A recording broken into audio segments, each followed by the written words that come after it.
comes the money. Here we go. Money talk. Here comes the money. Money, money, money, money. Dollar, dollar. Dollar, dollar. 3, 2, 1. Hello, everybody. All right. I'm now re-recording an episode. I didn't want to do that. Well, welcome back to the podcast. It's been since last episode was March 13th or something. I think it was.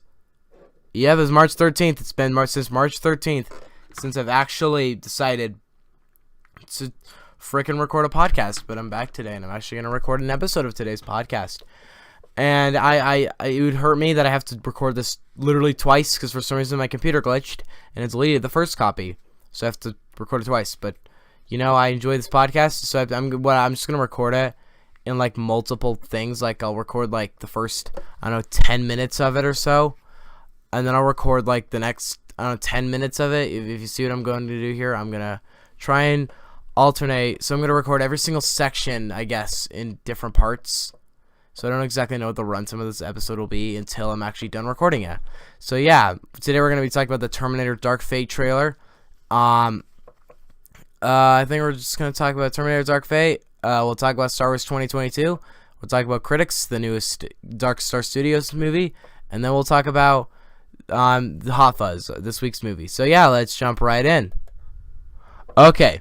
So, Terminator Dark Fate got its trailer this last week. I learned this now, but now we're doing, I guess, a Halloween, where it's doing the thing where now it's rebooting the entire franchise. It's getting rid of all those sequels.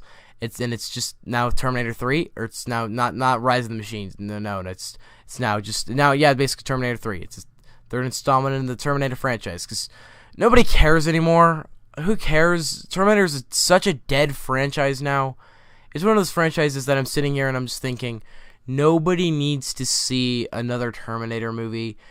It's not a bad franchise by me. I enjoyed the first two. That's it. The idea is cool, but God, have they not sequeled that thing well. It feels like a franchise that's nobody cares anymore. I feel like people didn't really care for Genesis. I'm actually going to look at the box office gross for these movies. Because this movie, in my first recording, I said that I thought it had a low budget, $50 million, like Deadpool, because we got the same director as Deadpool here. But no, the movie's actually $160 million. It's huge. So, yeah, but let's look at box office and see what the gross of these movies has been. Yeah, let's see. Aladdin opened up big. I don't really care. Let's see. Terminator. There we go. Alright. So it seems like yeah, this is a pretty solid big franchise. It seems like a lot of these movies do end up being pretty big. Or finally big. Yeah, they're fine and gross. It seems like Judgment Day actually was pretty huge. It's because it's released multiple times, but Rise of the Machines was big. Salvation was fine. Genesis wasn't all that big. Dark Fate probably won't be all that big either. Oh, and what's this? So Terminator 2 2017, Terminator 3 2018. It seems like they planned that, but I guess they never happened. Let's see, when does this say this actually comes out? Whatever. The point is that Terminator Dark Fate got its trailer, and it doesn't look all that good. It doesn't look terrible by me. It just looks... I don't care. Nobody cares about stupid Terminator anymore. It's a franchise that, while the first couple are enjoyable... You just can't. They're just not doing good anymore. Who cares about Terminator Salvation? Who cares at all about the Rise of the Machines? And by God, who cares at all about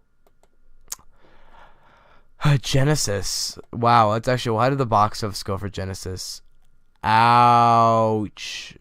It was number 3 on the box office. It seems like more people cared about Jurassic World and Inside Out than... Terminator Genesis. Kind of makes sense.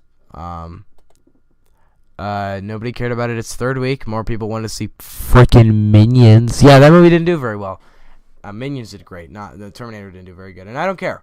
I don't care about this franchise anymore. I think the thing about this over Halloween is, over rebooting, how Halloween kind of rebooted itself, and Terminator's doing the same thing.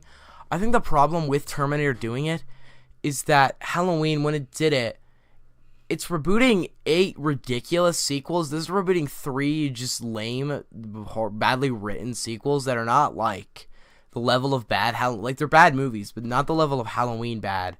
Like, the Halloween sequel's bad. So when they released a trailer for Halloween, the 2018, it's like, okay, so you're just kind of reversing all the crappiness that was the last couple movies, and that's the thing. Like, you're reversing all of them, and that didn't look all that ridiculous. In terms of it wasn't all that ridiculous of a film. Terminator is not that same thing. It's an action franchise that nobody cares about anymore, and just nobody really cares about it. These movies get gigantic budgets, weirdly enough. I mean, it makes sense. They make a lot of money, but still, I think that it's not like all that surprising to me that nobody cares about Terminator, this new Terminator, because I've read a lot of comments. A lot of them are pretty brutal. Let's see. I'm gonna go to the trailer.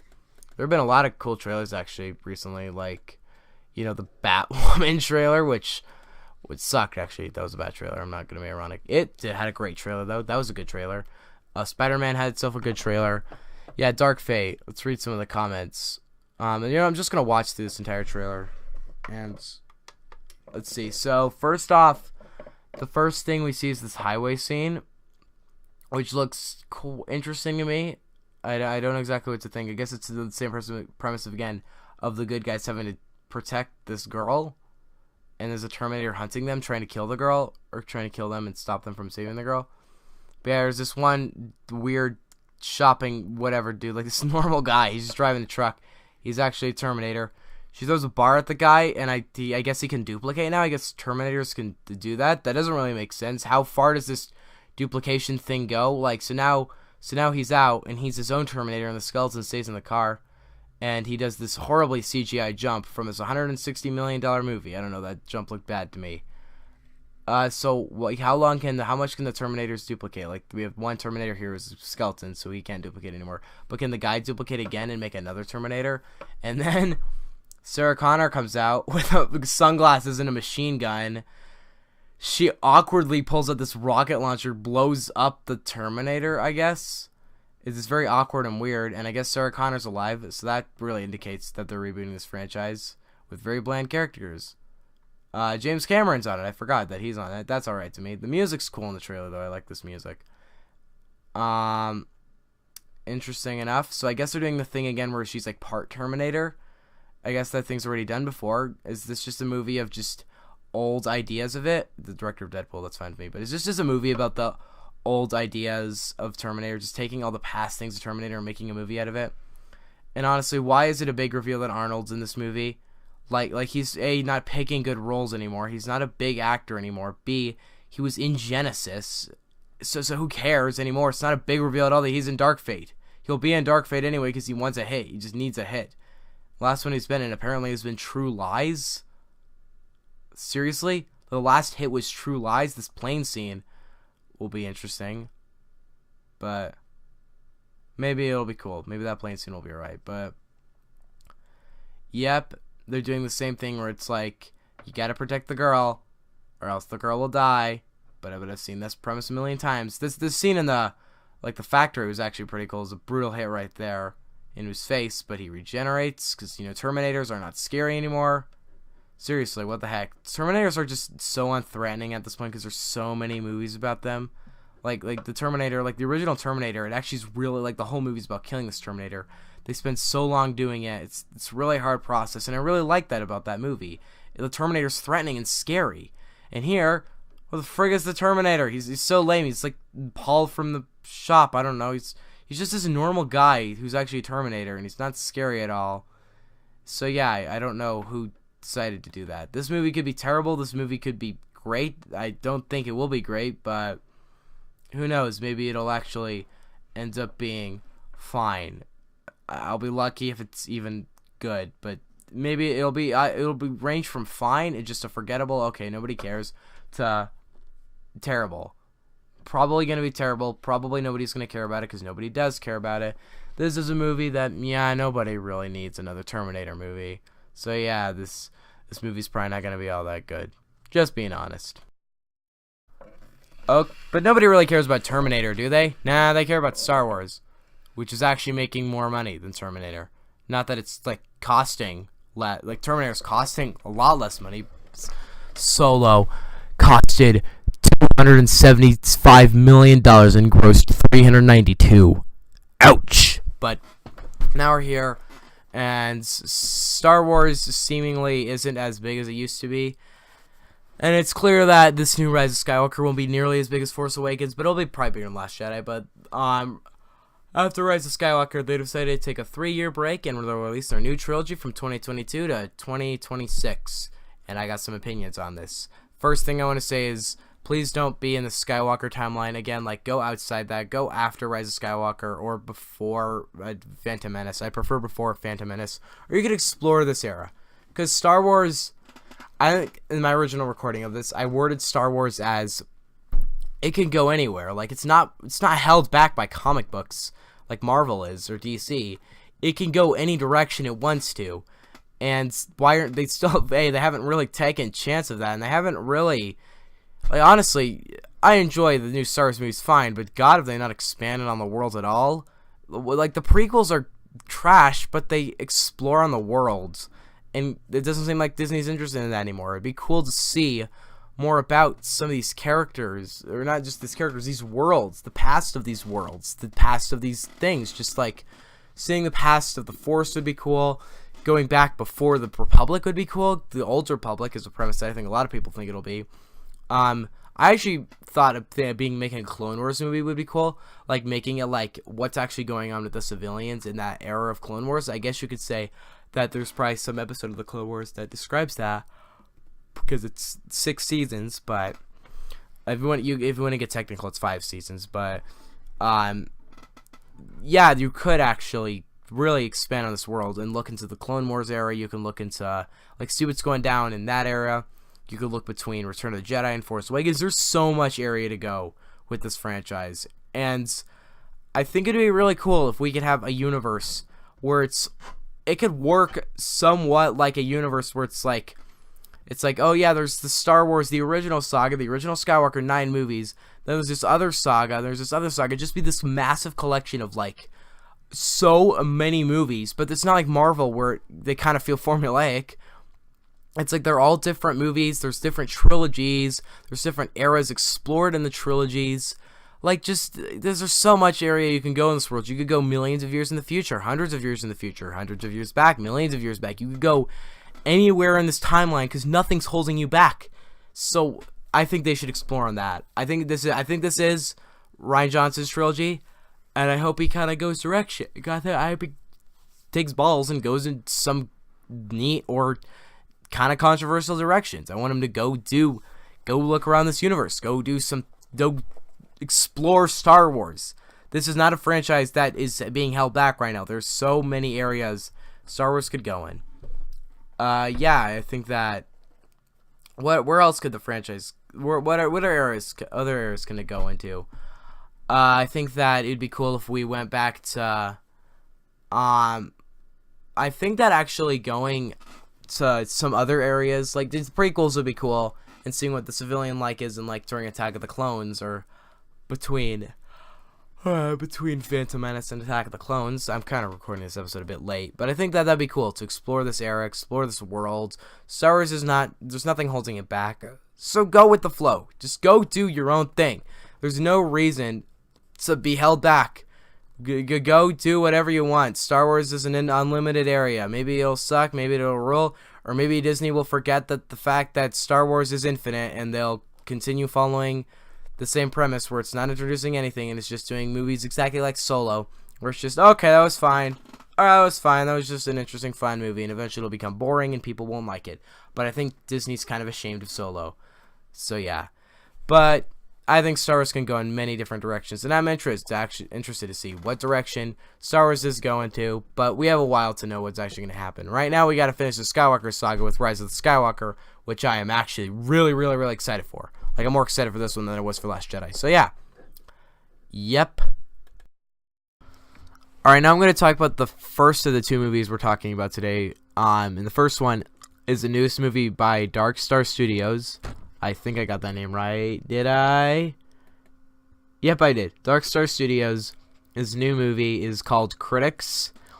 and it's about a critic named Jim, and he is asked to write a Portal movie, and he sees himself as a terrible writer, but at the end of the day, he goes and makes the movie, and he has fun, and it's a movie that's self-aware about what movies are like. It pokes fun at other movies. It realizes what makes good movies or not, and I enjoyed it quite a lot. I thought it was a very fun and enjoyable film that, while a couple scenes I feel like didn't need to be as long as they were, a lot of scenes in the movie were very enjoyable. A lot of the comedy really worked, especially because I'm a movie fan.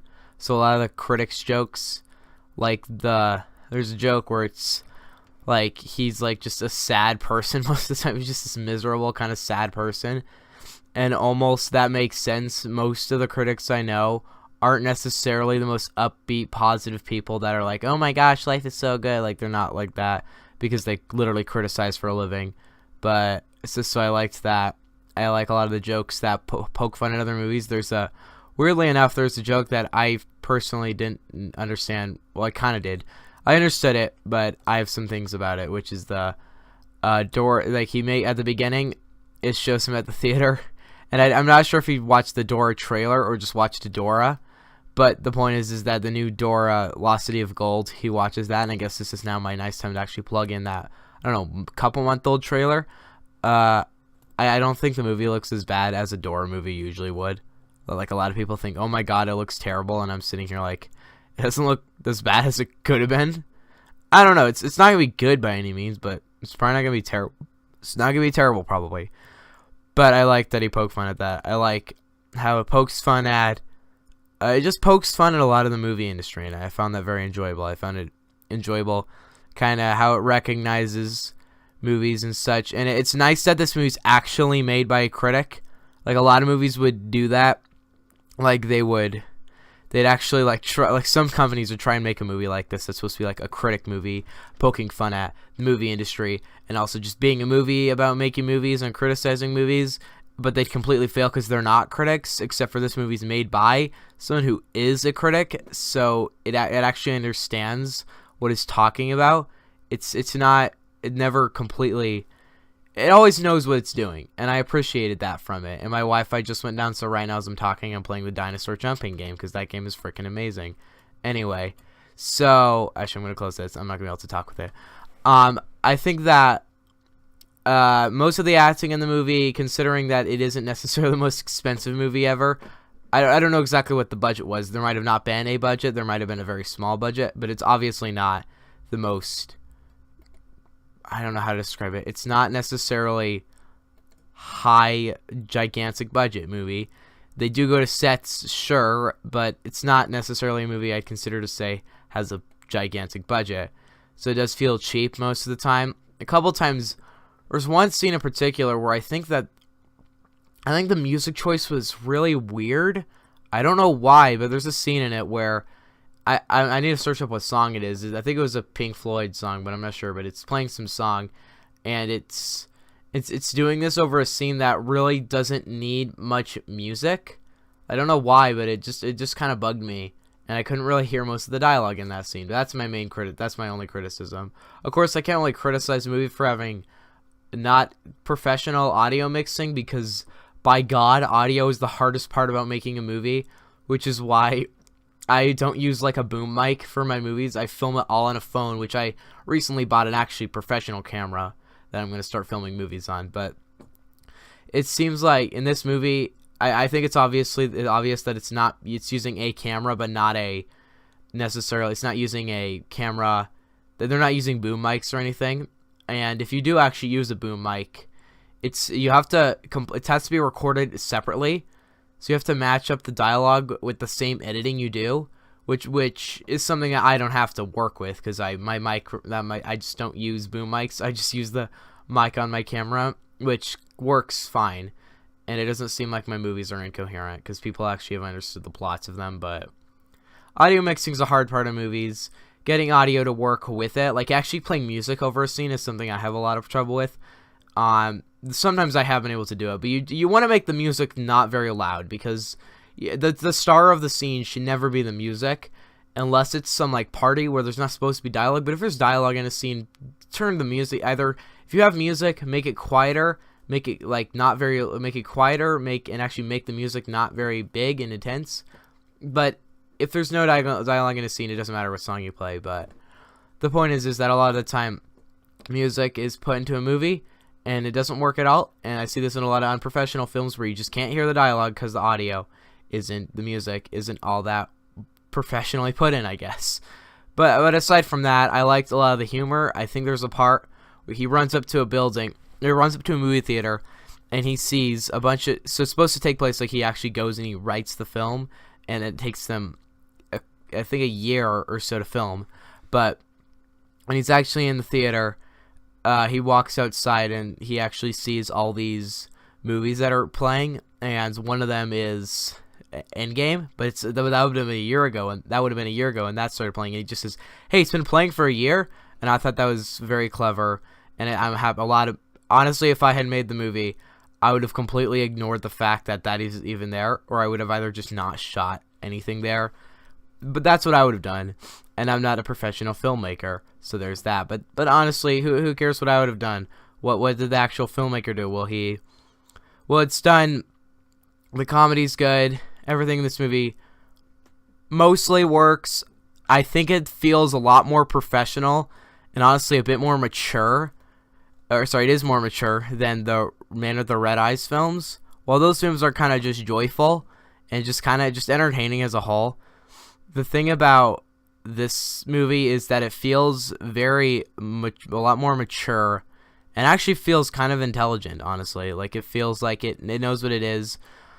I was actually confused on what the quality of the Portal film is, because, by the way, that is still a movie that's on the table, and I understand that J.J. Abrams is directing it, but I don't care. Portal should not be a movie. I've played the game. That's a great game, but by God, it should not be a movie. But, you know, stupid studios, and they just want to shove out whatever movies they can. It's annoying, honestly, the way the Hollywood cycle works. Honestly, it is kind of annoying. But sorry if I'm actually getting really, I'm kind of tired right now, so I have a lot of ADHD energy, which is essentially that I'll get off track, I'll start talking about something else, or I will awkwardly end a statement, or I will be frozen for a bit. So I talk weird when I'm not editing it around, and these videos aren't edited, so yeah, that's weird. But beyond that, what's actually been presented here is a very, very, very self-aware, mature film that recognizes some of the things it does. And like I said, a lot of scenes of this movie did kind of drag out.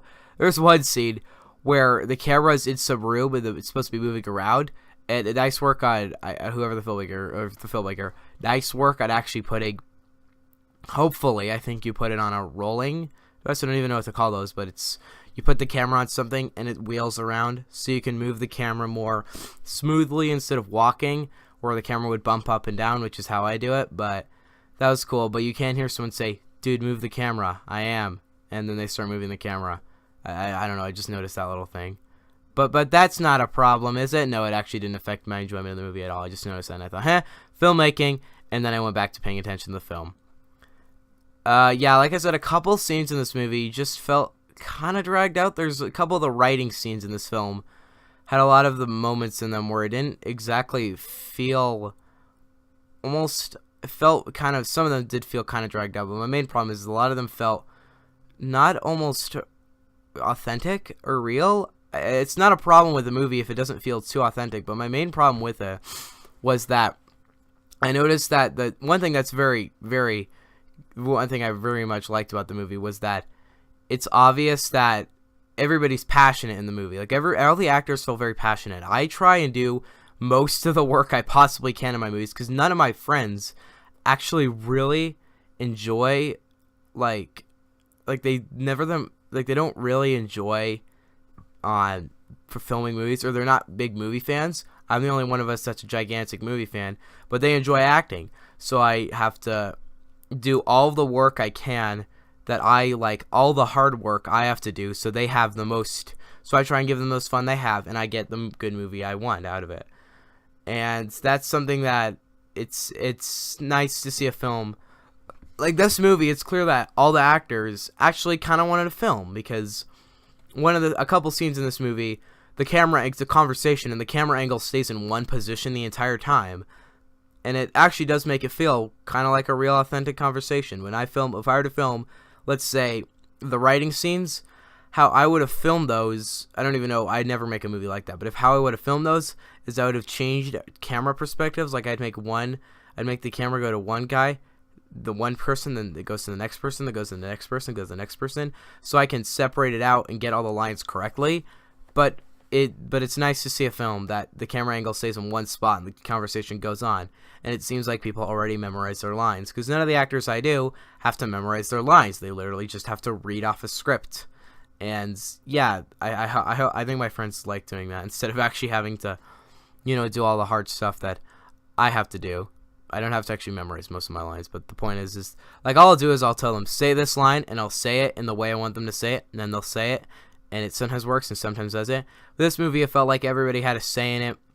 It didn't feel too controlled. It didn't feel like it was like, this is one man's vision, nobody else cares, it's just this one guy, which is something I like too. But sometimes I see a movie like that, and it doesn't feel like anybody else really wants to be there. So, but a lot of the time, like, let's say, writing a movie, this is something I just find interesting. Always have 1 to 2 writers, guys. Never have more than that, because I know that Last Night has 14 writers on it, which is terrible. Don't ever do that, because now your movie is completely, like, crowded. Like we have so many visions now in play at that point, so never do that with your movies, just saying. But as a whole, this is a self-aware, enjoyable movie that, while I may have a couple criticisms for it, I still think that I'd recommend this movie. And I'm not going to give it a rating because I can't really compare it to most movies I see. Like, I can't give it like an 8 out of 10 because I can't really compare it to those movies because it's a lot less professional, and most of the movies I see are multi-million-dollar budgets. So, yeah. But this is a movie I enjoyed. And yeah, it's on YouTube right now, so I'd recommend you guys go watch it right now. But now we're actually going to get into this week's big movie, like the one that I've been actually wanting to talk about for quite some time, because let's see what the last 3 episodes that we've done, which actually have been a while ago. We have reviewed Planes, frickin' awful. We reviewed Legacy Tron, frickin' awful. We reviewed Jack Reacher, too, frickin' awful. And now we're here and we're reviewing Hot Fuzz. And I'm real quickly just going to pop on my Letterbox. I have recently edited my top 20 favorite movies because I recently watched Spider-Verse again, and I wanted to plug that into the list. Yes, I like that movie a lot more now than when I saw it, and I loved it back then. But my list right now, Hot Fuzz, just to give you guys an impression, Hot Fuzz ranks as my 13th favorite movie. There might be some movie I'm forgetting about, but yeah, guys, that's how much I like Hot Fuzz. Hot Fuzz is amazing. It's perfect in every way. This is a comedy that it's my favorite comedy of all time, without a doubt. But it's a comedy that truly understands. It's very smart. It really knows what it's doing. It never feels fake. It always feels like it just feels like a very professional, also hilarious movie with over-the-top gore, which is very brief. But when there's actually gore, you're like, oh my god, that was kind of violent. But that's very rare and far and few between. But a lot of this movie is very funny, very sudden. The comedy works 100% of the time. I had a blast watching this entire movie. Hot Fuzz is an incredibly, incredibly enjoyable film. And yeah, I think this is a great movie. Simon Pegg is an actor I adore. He's the best. He is hilarious in every movie he's in. God, wait, how many movies is he on in my favorite movies? Only 2. But Simon Pegg is a great actor. He's hilarious. He's always the comedic relief, but in this movie, he's like the main serious cop, and I actually believe it. It's not like Chips where you're like, wait, why is Michael Pena the main serious cop? That doesn't really make any sense, but no. He's the main serious cop, and it actually works. And his sidekick is like a big action. So like the main cop, Nicholas Angel, is like a normal cop. Did you guys know that Nicholas Angel is the name of the composer of this movie? I know, it's actually funny. They named the main character after the composer.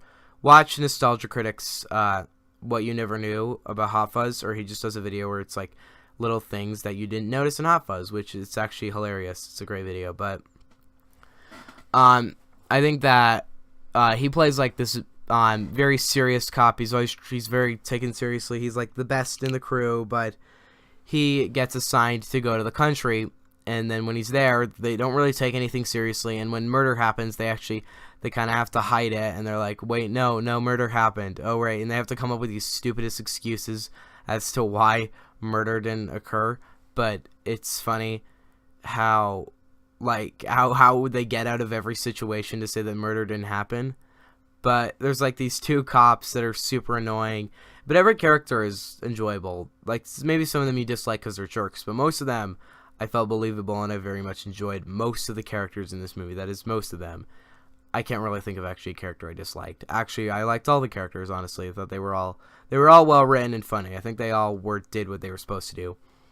The third act of this movie is just like, let's just totally bash over the entire action industry by making a third act that is so over the top and hilarious. Like, it does every cliche in the book. He's riding down the street with like 2 AK-47s, a shotgun, like pistols and everything. It's hilarious. There's this gigantic shootout.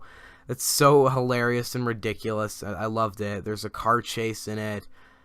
It's just awesome. It's a movie that the action in this movie is hilarious. The comedy is also hilarious. It's a hilarious film. And I understand some of my audience probably can't watch this film because it is R-rated. But one day, just make sure all of you eventually see this movie. Just one day, make sure everybody's actually seen Hot Fuzz, because it is so much fun. I have a blast every single time I watch this movie. I have a review of it on Letterbox, which it's very brief, but yeah, I've a bone to pick with Austin Burke because he didn't rate this movie very high. Like, he rated it 4 stars, and literally two other people rated it 9 out of 10. The rest of them rated it 5 stars. Let's see. DJ Wolf rates it 5 stars, of course. Chris Duckman 5 stars. YMS 4.5. Ralph 5 stars. I Hate Everything 5 stars, and then Austin Burke 4 stars. Yeah. Let's see. Yeah, my review. This movie is effing perfect. That is my only review for this movie, and that is all I need to say about it. This movie is so much fun. It's hilarious. Sorry, it totally knows what it is. It's a hilarious action movie that I recommend that all of you watch it. I rate this movie easily on a scale, obvious and easy, 10 out of 10. By God, go check this movie out. I have a blast every time I watch it. And this movie it truly is awesome. It truly is an awesome, great action movie. Please go check it out. That's going to wrap it up for this week's podcast. Yeah. Next week I'll upload another one. I haven't decided what next week's movie will be. Let me look. I have a list on my phone. I have a list of, so we have like the next 9 weeks prepared out for films, and I might end up watching a movie and think, hey, I kind of want to review that on here. But I just want to check real quickly. Maybe I'll actually tell you guys. I'm going to tell you guys. The next movie that I will be reviewing on here is, I have it on a dock, so it has to load. Wait, I'm keeping you guys in suspense. It is the one, the only. Alright, I can't find it. Where is it? Wait. Nope. Okay, I'm going to pause real quickly to find it. Alright, next week we're going to review the climbing documentary, The Dawn Wall. It's a movie that I watched not that long ago. I'm going to review it next week because I feel like it's a very underrated movie. All of you should check it out, but I will review it next week and you'll know my official quality on that movie. Thank you guys for listening. I'm actually surprised anybody listens to this. I didn't think anybody listened, but people actually do listen because I can look at how many minutes have been spent on it. And it seems like some of these videos have insane amounts of like hundreds of minutes spent on them. So yeah, thank you guys for watching. See you guys, or not watching, listening. Let me know your opinion on all these things, and if you comment down below, I will comment on. Okay, sorry, I was focused on something else. If you guys do comment down below, I will read the comments next week. So comment anything you want, ask questions. If there are some comments that yes I will delete, but I will try my best not to delete some of your guys' comments. But comment whatever you want. I'll read it next week. So yeah, see you guys next time. Bye.